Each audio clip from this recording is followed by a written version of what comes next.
അയോധ്യ രാമക്ഷേത്രം ഭക്തർക്കായി തുറന്നുകൊടുക്കാൻ ഇനി ദിവസങ്ങൾ മാത്രമേ ബാക്കിയുള്ളൂ. ആത്മീയമായ ചടങ്ങുകൾക്കാണ് രാജ്യം സാക്ഷ്യം വഹിക്കുന്നതെങ്കിലും അതിനു പിന്നിൽ BJP നടപ്പിലാക്കിയ ബുദ്ധിപരമായ ഒരു രാഷ്ട്രീയമുണ്ട്.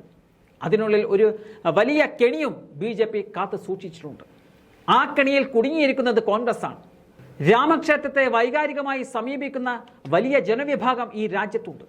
അതുകൊണ്ട് തന്നെ കോൺഗ്രസിനെ ക്ഷണിക്കുന്നത് വഴി BJP ലക്ഷ്യമിടുന്നത് ഈ വലിയ വിഭാഗങ്ങൾക്കിടയിൽ ഉണ്ടാകുന്ന ആശയക്കുഴപ്പത്തെ മുതലെടുക്കുക എന്നതാണ്. ക്ഷണം സ്വീകരിച്ച് കോൺഗ്രസ് പരിപാടിയിൽ പങ്കെടുത്താൽ അത് നെഗറ്റീവാക്കി കോൺഗ്രസിനെ തന്നെ കുഴിയിൽ വീഴ്ത്താനുള്ള തന്ത്രമാണ് ഒരു വശത്തുള്ളത്. മറുവശത്ത് കോൺഗ്രസ് പങ്കെടുത്തില്ലെങ്കിൽ ഭൂരിപക്ഷ നിലപാടിനെ തള്ളി എന്ന് കാണിച്ച് ലോക്സഭാ തെരഞ്ഞെടുപ്പിൽ കോൺഗ്രസിനെ വീഴ്ത്താനാകുമെന്നും BJP കണക്ക് കൂട്ടുന്നുണ്ട്. കോൺഗ്രസ് അധ്യക്ഷൻ മല്ലികാർജുൻ ഖാർഗെ, സോണിയാഗാന്ധി, ലോക്സഭാ കക്ഷി നേതാവ് അധീർ രഞ്ജൻ ചൗധരി എന്നിവരെയാണ് ഇപ്പോൾ ചടങ്ങിലേക്ക് ക്ഷണിച്ചിരിക്കുന്നത്. ശ്രീരാമ ജന്മഭൂമി തീർത്ഥക്ഷേത്ര ട്രസ്റ്റാണ് ക്ഷണക്കത്ത് അയച്ചിരിക്കുന്നത്.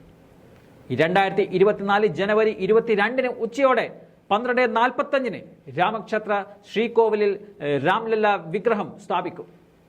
പ്രതിഷ്ഠാ ചടങ്ങിനുള്ള വൈദിക ചടങ്ങുകൾ ജനുവരി 16 ആരംഭിക്കും. ചടങ്ങിൽ പങ്കെടുക്കുവാനുള്ള ശ്രീരാം ജന്മഭൂമി തീർത്ഥ ക്ഷേത്ര ട്രസ്റ്റിന്റെ ക്ഷണം പ്രധാനമന്ത്രി നരേന്ദ്രമോദി സ്വീകരിച്ചതോടെയാണ് തീയതി ഉറപ്പിച്ചത്. ഈ ചടങ്ങുകളിലേക്കാണ് കോൺഗ്രസ് നേതാക്കളെയും ക്ഷണിച്ചിട്ടുള്ളത്. ഇവർക്ക് പുറമെ മുൻ പ്രധാനമന്ത്രിമാരായ മൻമോഹൻ സിംഗ്, HD ദേവഗൌഡ എന്നിവർക്കും ചടങ്ങിലേക്ക് ക്ഷണമുണ്ട്. എന്നാൽ മുതിർന്ന കോൺഗ്രസ് നേതാക്കൾ ചടങ്ങിൽ പങ്കെടുക്കാൻ സാധ്യതയില്ല എന്നതാണ് സൂചന.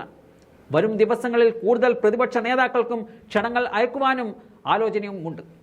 പ്രതിഷ്ഠാ പരിപാടിയുടെ മുന്നോടിയായി ഇന്ത്യയിൽ നിന്നും വിദേശത്തു നിന്നുമുള്ള 4000 സന്യാസിമാർക്കും 2500-3000 വിശിഷ്ട വ്യക്തികൾക്കും ക്ഷണം ലഭിച്ചിട്ടുമുണ്ട്.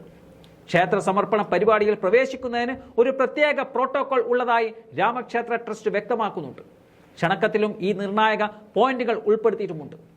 അസൗകര്യങ്ങൾ ചൂണ്ടിക്കാട്ടി പങ്കെടുക്കാതെ മാറി നിൽക്കുക എന്ന തന്ത്രമാണ് കോൺഗ്രസ് ഇപ്പോൾ പയറ്റാൻ ശ്രമിക്കുന്നത്.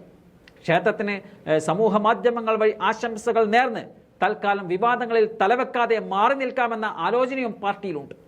അതുമല്ലെങ്കിൽ കോൺഗ്രസിനെ പ്രതിനിധീകരിച്ച് ഒരാൾ മാത്രം ചടങ്ങിൽ പങ്കെടുക്കുക എന്ന നയവും ചിലപ്പോൾ പാർട്ടി സ്വീകരിക്കുമെന്നാണ് പറയുന്നത്. മൃദുഹിന്ദുത്വ സമീപനം ഉത്തരേന്ത്യയിൽ ക്ലച്ച് പിടിക്കില്ലെന്ന് ഇക്കഴിഞ്ഞ നിയമസഭാ തെരഞ്ഞെടുപ്പ് കോൺഗ്രസിന് ബോധ്യപ്പെടുത്തിയതാണ്. അതുകൊണ്ട് തന്നെ രാമക്ഷേത്ര വിഷയത്തിൽ ശ്രദ്ധയോടെ ഓരോ ചുവടും മുന്നോട്ട് വെക്കുവാനാണ് കോൺഗ്രസ് പാർട്ടി ലക്ഷ്യമിടുന്നതെന്നും പറയാം.